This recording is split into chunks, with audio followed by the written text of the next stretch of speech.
kadib muddo bil ah tartanka qaaradeed ee ka socday cirifka Jarmalka ilaa iyo cirifka kale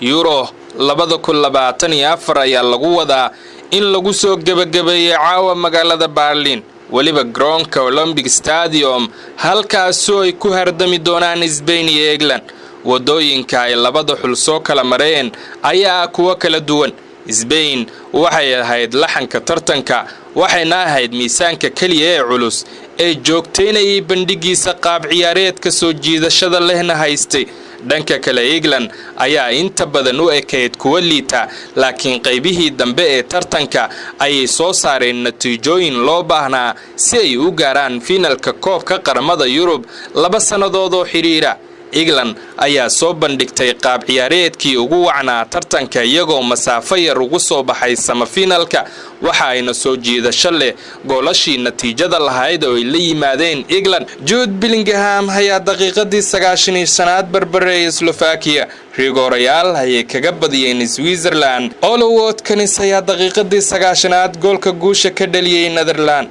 taasi oo abuurtay dareen ah in England uu si u qaadi karo koobkii ugu horeeyay muddo 58 sano waxa Spain cabsi ku abuuri kara isfahanka qadka dhexe ee Kobe Mane iyo Philip Foden lagu daray Bukayo Saka dhinaca kale ma jirto cid ka doodi karta in Spain ay tahay kooxdii ugu fiicneyd ee tartanka waxay badiyeen dhammaan 6 kulan ay ciyaareen waxay hore u garaaceen Jarmalka oo martigelinayay iyo xulkii ugu cadcada tartanka Faransiiska Spain waxay dhaliyeen goolasha ugu badan tartanka waana 13 gool iyagoo abuuray fursadaha ugu badan oo ah